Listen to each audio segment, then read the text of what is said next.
So we're going to give you kind of start to finish on feeding your cattle. So we're going to get into the real nitty gritty here. And so we bring them home.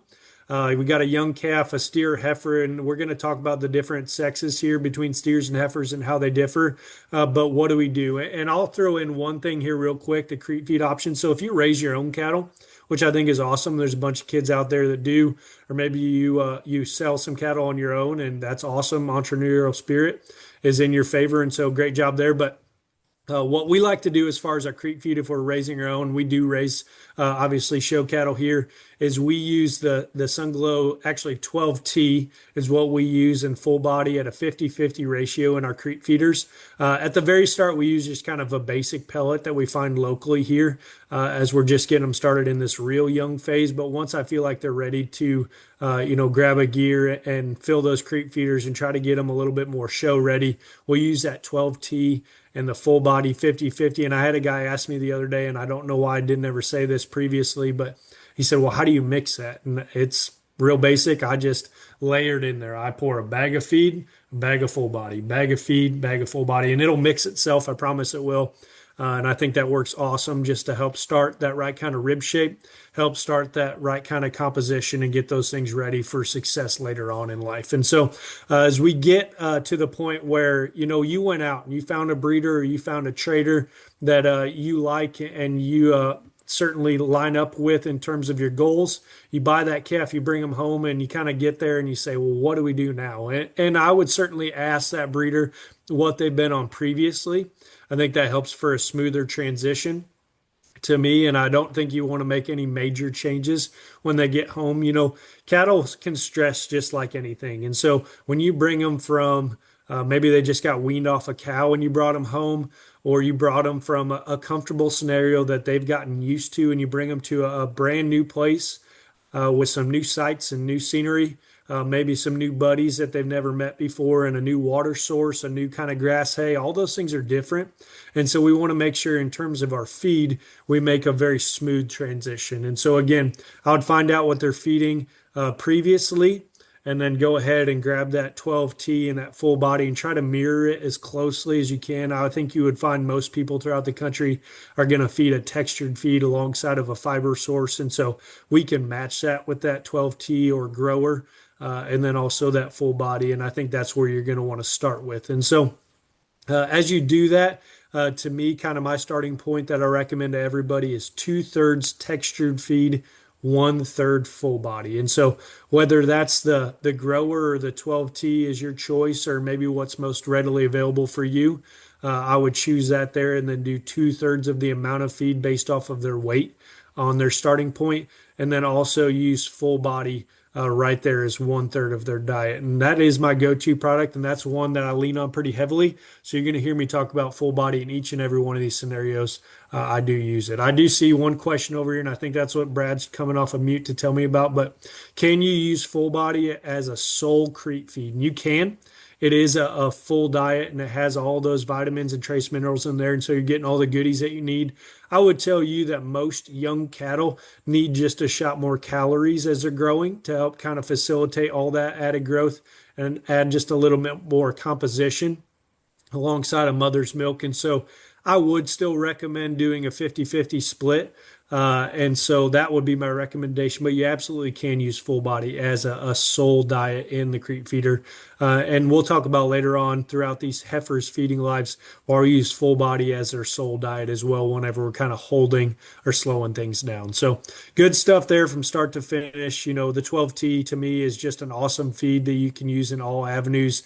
The grower's one that has just a little more punch to it. And so if that's what you're looking for, I think that makes a great option. And you can feed both those feeds up to 900 pounds. You can feed them all the way to the end on heifers and kind of manipulate it here and there with a different fiber source. And then again, full body. We'll talk about it more in depth in the supplement piece. But to me, that's just the ultimate fiber source. It helps with body shape, not only depth of rib, that I know is so paramount in the heifers as well as the steers for that matter, but also three-dimensional shape. So when you're studying from a 3/4 shot, getting that right kind of outward curvature to their center rib making sure they read right in terms of their upper rib cage really helps in all those different facets, and also has some good stuff in there that helps with just digestion in general. It's a smaller pellet source. And so for these younger cattle, I think it works absolutely incredible. Let's go ahead and jump to the next slide.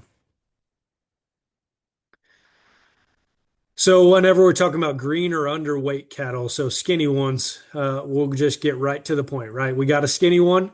Hey, we had a limited budget. That was me growing up. I know that was Brad too. We talk about this pretty frequently. And we had to buy the skinny, ugly sister just so we could afford it. And we got to get home and we got to get to work. We got to start packing on the pounds. I would tell you one thing big here, guys. I would tell you just kind of fundamentally 10 years ago, whenever we first started showing heifers, everybody was so worried about getting them too fat. And I also worry about getting them too fat.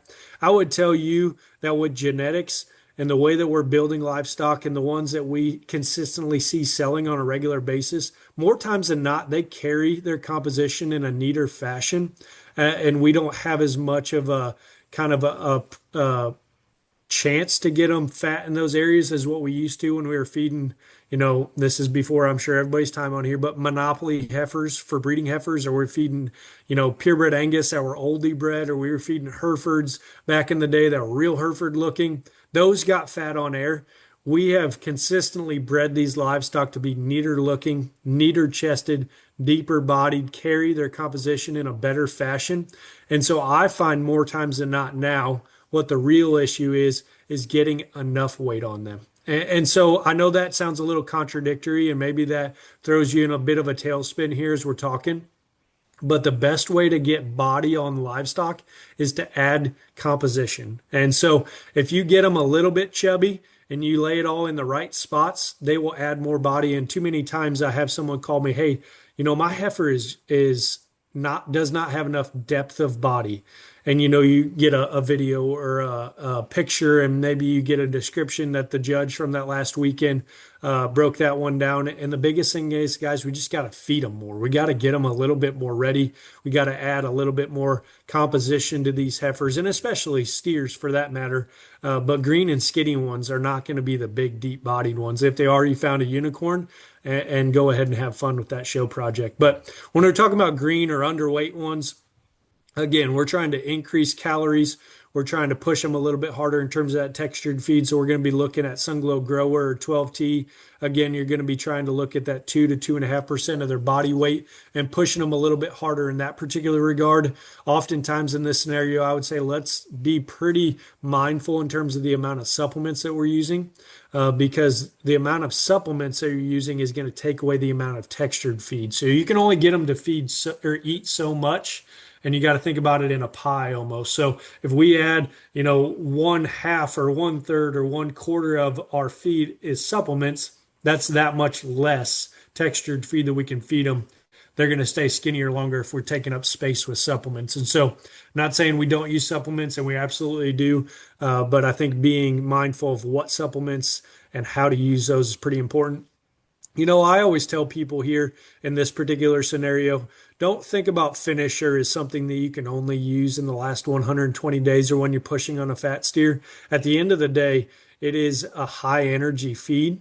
And if you need to feed it whenever you got a real skinny one, you just got home, and what do? We just got to go. I think they're healthy. I think their wheels are right. Hey, let's go ahead and let's start adding in a little bit of finisher now. Let's get them ready. Let's not be chasing their whole career and be called the skinny one. Let's get to a point where we feel ready and on point in terms of our composition. I think you could use finisher in pretty neat instances here in younger stage cattle and have it be very effective, in my opinion. And so take finisher out. Don't worry about what it says in terms of its name. Use it for what it is. It's a high energy textured feed that really works well to lay down fat cover. And it has a lot of goodies in there as well. And so if that's a tool you need to use, go ahead and use it. And then obviously full body in here. And that's going to be a staple on all these slides. I think you got to have it in there to keep their body shape right. I think it does good things in terms of just general rumen health as well. and it's one thing that I think doesn't take away from their bloom. So it still has just a little bit in there in terms of fat on the specs. Along with saying that I've never seen one get fat on full body, but it's not going to take away. I wouldn't in this scenario use full tank for your fiber source. I would use full body because full tank is pretty limited in terms of its fat source. So great stuff in there. Again, I think the big thing you want to call out here on a green or a skinny one is to have that just nice solid forage source. Get that scratch factor firing, get their bugs going in their rumen, make sure everything's working and they can digest their feed. Let's go ahead and jump to the next slide. So another feeding scenario here, holding, and I know that's kind of a hot button topic when I answer my phone and I get questions from people on a regular basis on how to feed livestock. They're trying to hold one, or maybe they got her just a little too ready, but we feel like we're kind of right there. We think we're right on the cusp of being where we need to be. We went to some shows, everything went great. We don't want to get her any fatter, and so what do we do in that particular instance? And it says here, it's probably a little more geared towards in this initial slide, more on heifers, but I think it's the same on steers, right? So, you got your steer pretty right in terms of their composition. They're on target in terms of their muscle shape and development from that standpoint. We just want to kind of set still. And so, in that particular instance, I would really know what your calf weighs. And I think then you can be very targeted on that 2%. From there, I think that you go ahead with just a basic feed, right, guys, as we talked about. And I'm going to get a little repetitive here, but I really want to nail some of these things down. 12T or grower is going to be your option there if we're just holding one. And I think as you see or you evaluate your livestock, you can maybe back that up just a shot, not be feeding them quite as much of that textured feed. And then we're going to increase on the other side. So that fiber source, again, think of it as a pie, and we can only feed them so much. So we're just kind of taking from here and adding over here. We're going to back down their amount of textured feed just a shot. We're going to increase in terms of full body or full tank or to the fullest. And we'll get a little bit more in depth on those. I know those can be a little confusing. To me, I would always lead with full body. And then if you need a little more shape up high, full tank, you need a little bit more depth of rib to the fullest. And that's what I'm going to do in this holding scenario. Again, making sure we just have a nice, solid grass hay. Free choice is how I like to use that. I know some people like to go out there and hand feed hay every night. There's a lot of cows standing outside my office window right here. I don't have enough time to hand feed everything, so we have it free choice in round bales. So do what works best for you, but that's what I do in a holding scenario is back down just a shot until we feel like we're kind of right on that target line in terms of composition, and back down in terms of just textured feed, increase on the other side with full body, full tank or to the fullest. So great stuff there. I think that's awesome conversation. If you have questions on that specifically or any of these holding or any of these feeding scenarios as we go, we're going to have time at the end to really get into the details. And if you're asking those questions, so we'll jump to the next slide here. Over condition. This is the killer on heifers. On steers, I don't think it's completely just a detriment, candidly, because we get to have hair on those things. We got to get them just a little bit juicy in terms of their fat cover. But we'll talk through both sides of the aisle here on over-conditioned livestock. So on heifers, my biggest thing, and I know I'm going to get a question. I'm not watching the chat over here because it stresses me out a little bit, but my guys are. I will get a question at least once tonight of I have an over-conditioned heifer. What supplement should I feed them? Okay. I'm going to tell you point blank, we do not have a fat burning supplement for cattle. And I'll tell you that's for a couple different reasons. I think that they can be just a little bit hazardous to a more youthful or a younger, more inexperienced feeder. And I think that they can cause as many problems as what they fix. And so that's one of the reasons we don't have them. It's also a pretty flooded market, and that's not getting into the business of selling feed, but it's a very flooded market, and so we didn't feel like we should come out with one. I would tell you as the final piece on burning fat on heifers is cattle, if you handle them correctly, will burn fat on their own. Also, if you don't get them too fat, you don't have to burn the fat off. And so I kind of said a mouthful there. I would try to, as you're going along, be very strategic in how you're feeding your heifers so you don't get them too fat. Obviously, in those visual indicators that we talked about earlier, their crest, their throat latch, their chest floor, the way they're built through their front end, back into their flank, up around their tail head, their pones is what we call that. I think those are the areas you got to watch real closely. and try to make sure that you don't get them too fat. And if you keep them within kind of arm's distance of kind of that optimal condition, I think then you can always go to what we talked about earlier. Find a down period when you can dial them back, maybe take textured feed out completely, put them on a round bale, let them get lean on their own.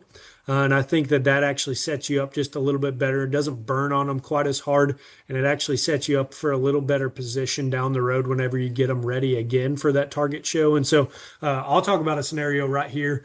We have a Hereford heifer that I'm very proud of. She's a bred known for my son. I'm going to brag on him a little bit because I'm proud of him. He got a piece of 2 national shows with a heifer calf, which is tough to do.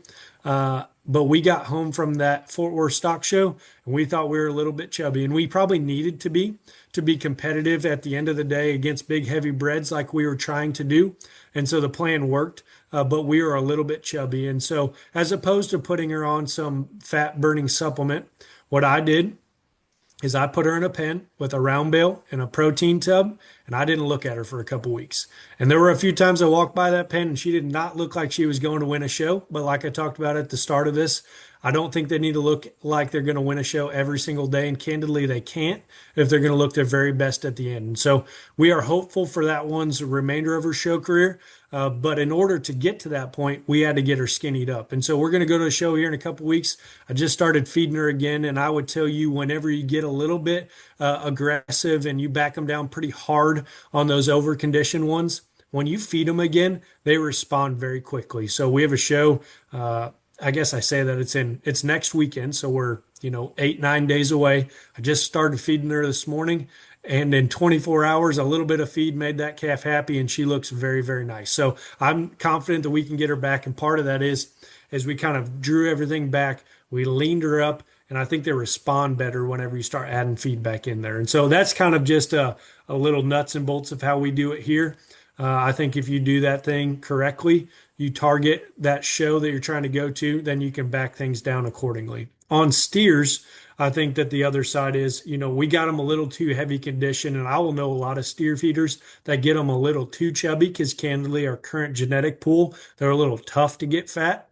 So they'll get them a little bit too fat, and then they'll add in explosion. And what that product will do when you have a piece of livestock that's just a shot over condition, especially on show steers, obviously we're talking about market livestock, is it kind of tones everything's back up. It takes some of that fat and kind of redirects it and puts it on top of their skeleton, and it makes for a very pretty look in terms of their view down the top side of their skeleton.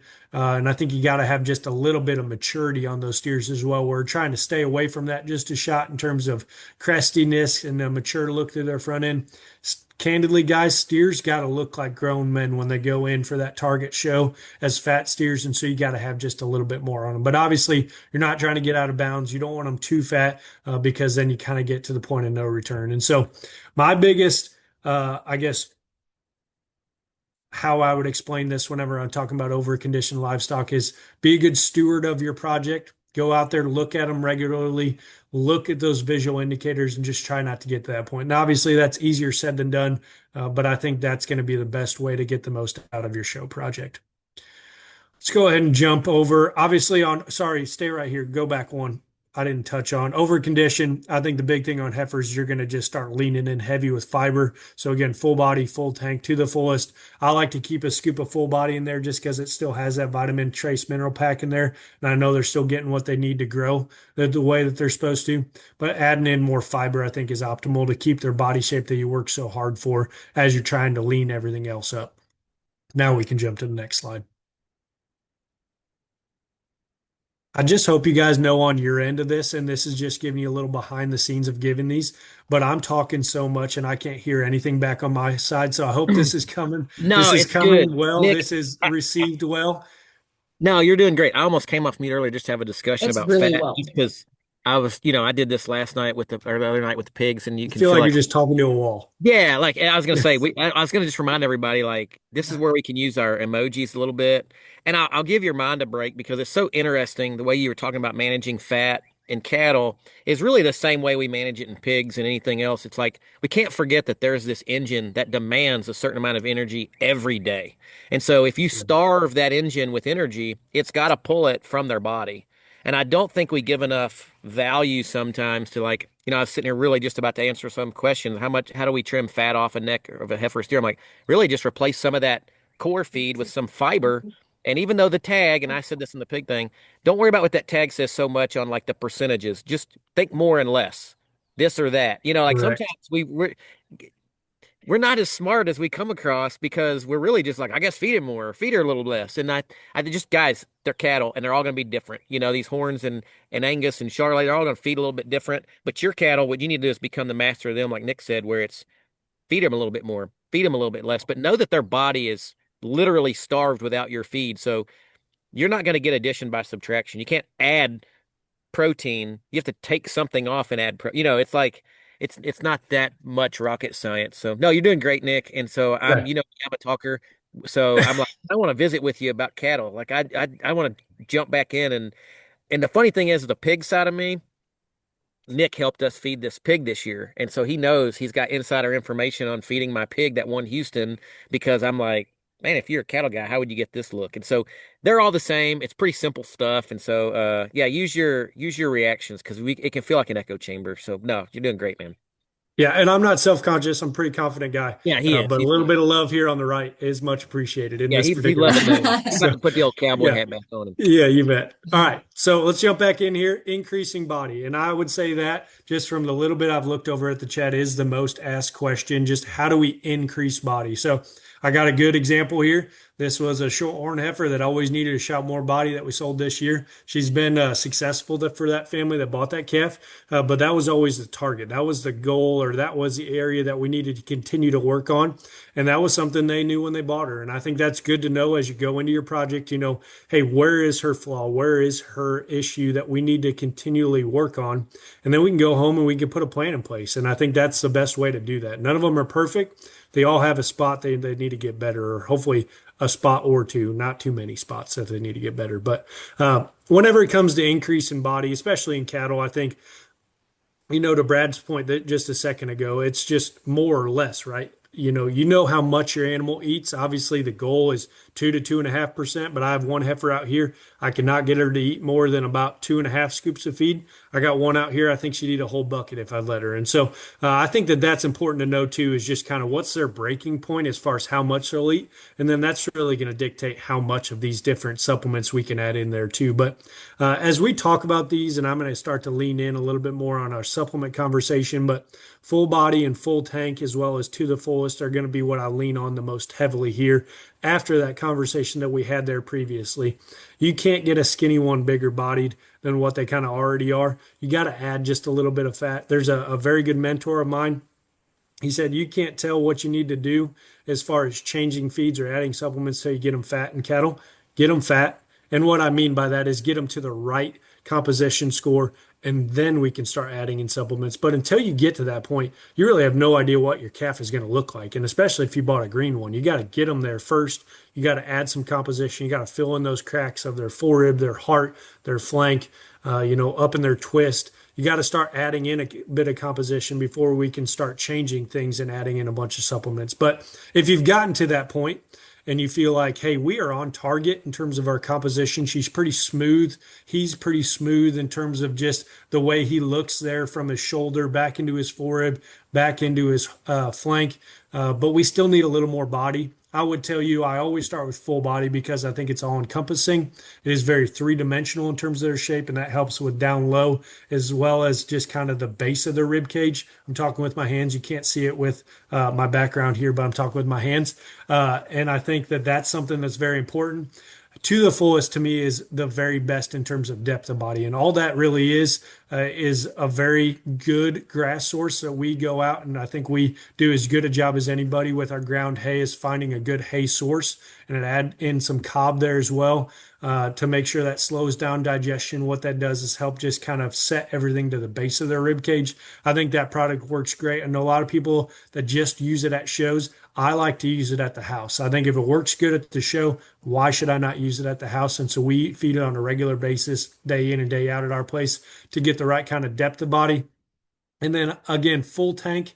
I talk about that product pretty regularly as upper rib shape, but if you feed a lot of it, it's going to help with depth of body. And I know that's something that they talk about pretty frequently on the pigs. That can help with just kind of shape to the upper portion of the rib. But if you feed it in excess, then it's going to help with depth of body. And so I've pushed pretty hard on all three of these products. I think if you could go past the point of no return, I would have gotten there by now in some of these different scenarios that I fed some livestock, and I would tell you it is impossible to do. And so we feed these products very heavily, especially on heifers. I would tell you on steers as well. I think full body works awesome. Probably not going to use quite as much to the fullest. That one there is probably going to be just a shot more at the show to make sure that the rib shape is right, especially if you're holding on them. But full body and full tank work incredibly well in terms of depth of body on steers, and it's something we see used on a regular basis.